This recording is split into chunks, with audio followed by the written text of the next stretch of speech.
Magandang araw mga kaibigan.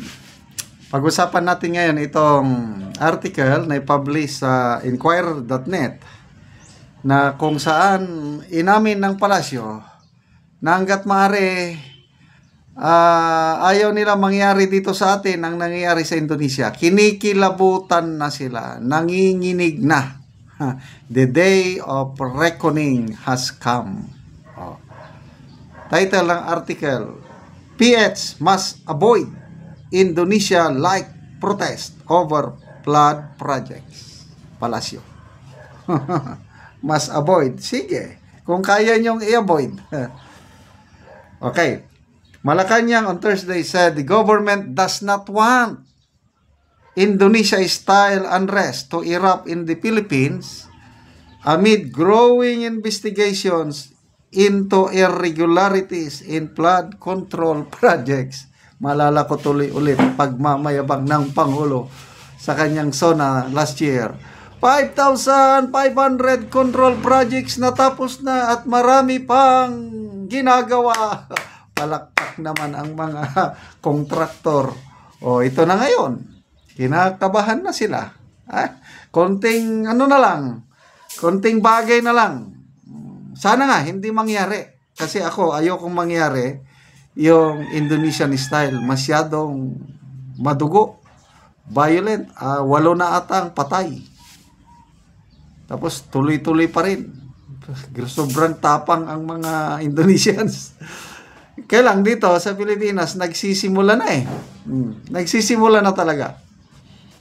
The statement followed a protest by members of Kalikasan and a disaster survivor group staged outside a construction firm owned by the Diskaya family who are accused of involvement in questionable flood prevention projects. Diba? At a briefing, Palace Press Officer Claire Castro was asked to comment on concerns that protests in the Philippines might escalate as they did in Indonesia where authorities reported fatalities, injuries, and looting. Ako, kung nagpapahinga ako, doon na lang ako nanonood sa mga Facebook reels sa Indonesia. Hindi ko maipaliwanag ang nararamdaman ko. Naawa ako sa mga tao sa Indonesia dahil grabe yung kanila, yung frustration. Ang tumatak sa isip ko, 2 insidente. Yung isa, babae may edad na. Nilapitan niya yung mga pulis sa parang barrier ang mga pulis. Mga pulis, may kalasag. Talagang tinadyakan niya yung mga pulis. Of course, ang natadyakan yung kalasag. Tinadyakan. Galit. Lumayo. Mamaya bumalik. Kinuha ang kanyang step in, hindi naman sapatos. Kinuha, ibinato sa mga pulis. Ganon katindi ang galit ng babaeng yun. Babae ito And then yung isa, babae rin. Nakalinya ang mga pulis. Doon sila sa kalsada, nagrarally mga tao. Tapos, galit na galit yung babae. Ginaganyan niya mga pulis. Wala, mas babalik-balik. Hindi nilalabas lang niya yung Meron ding eksena, lalaki. Kinakausap niya, parang ata ng politiko yung kinakausap. Talagang kulang na lang magsuntukan. Ganun. Puno na ang salop ng mga Indonesians. Ang Pilipino, ang gumagalaw pala ngayon itong mga makabayan, yung mga leftist, dati na. Kaya ang Pilipino, social media pa lang. Sana hindi umabot yung punto ng lahat ng Pilipino magkaisa. Kasi dito, wala nang Dilawan, Kakamping, Duterte, wala na. Iisa na lang kalaban eh. May common enemy na ngayon. Hindi na ito politiko. No more politics involved dito, kundi ang nakasalalay dito, kinabukasan ng ating mga anak, mga apo. Kasi kung hindi tayo kikilos, mag-ingay, pabayaan na ito, kawawa ang next generation. So far, ang kilos, lang muna, more on social media protest. No. Sige, mauna lang muna yung mga leftist. Sila ang gumagalaw ngayon.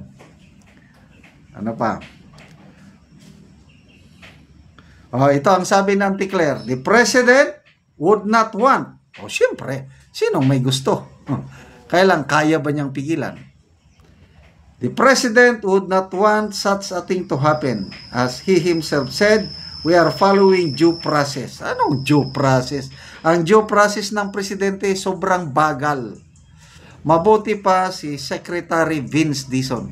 Saludo ako doon. Kauupo pa lang niya. Sinabi niya, dismiss na yan, Alcantara na yan, Henry Alcantara, dismiss! Ganon, kabilis. Dismiss! Sampahan na ng kaso, kriminal. Ganon, kabilis. Ang Pangulo, due process, sobrang pagka-due process. Oh, independent body to investigate. Okay sana yun. Sobra 1 month na, hindi pa natin malaman sino-sino ang members ng Independent Commission. Wala pa rin. Sobrang kupal. Sobrang bagal. Para bang totohanan ba? O wala, hindi ko masabi. Alanganin ako sa galaw ng Pangulo. Next, si Mayor Magalong. Isama ba nila sa Independent Commission? Hanggang ngayon, wala pa rin. Gustong-gusto kong isama si Mayor Magalong sa Independent Commission para sigurado tayo na may patutunguhan ang investigasyon ng Independent Commission. Congress, wala. Yung Kamara, wala lang. Hindi ako naniniwala doon dahil ayaw nilang ipaharap si Congressman Saldico. Ngayon, napag-alaman, nasa Amerika na, nagpapagamot daw. Ano bang sakit? Be? Wala. Magpakita kayo ng dokumento para maniwala ang taong bayan na may sakit si Saldico na nandun siya. Hanggang walang dokumento, alanganin.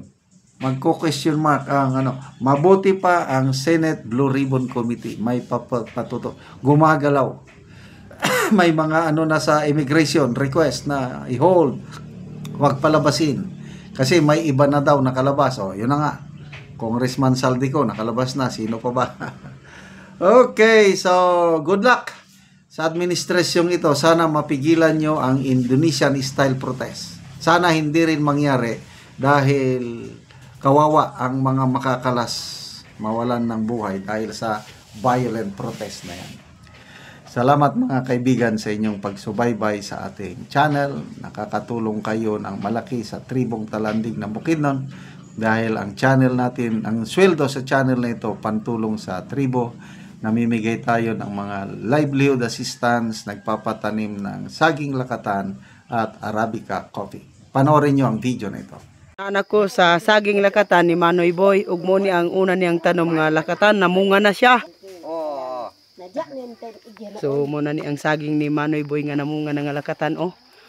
So namunga na gyud ang among mga lakatan. So kining saging ni Manoy nga ang putoson, walo ni siya ka sipi. Manoy ba? So dagang gyud og bunga og mga dagko pod oh. So putoson para gyud nga sinaw ang iyang bunga. Adi amelong no ito, ibisan yan.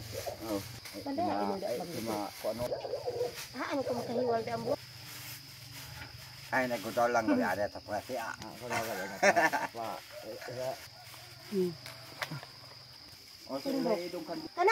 So humana gyud sa pagputos. Pagyod kayo sa Ginoo nga nangunod ng akong saging.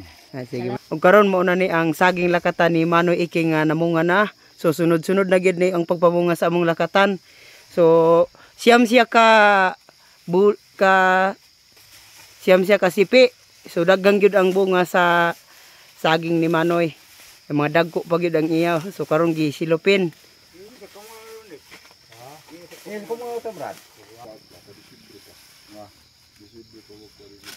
Mauna ay may sumat sa Ginoo sa pagsuporta sa among pagtanom, ingon man sa nagatan sa YouTube, ang nangunod ang among saging. Oh. Salamat pod. Salamat kaayo. Karon maupod ni ang among saging lakatan nga una namong tanom.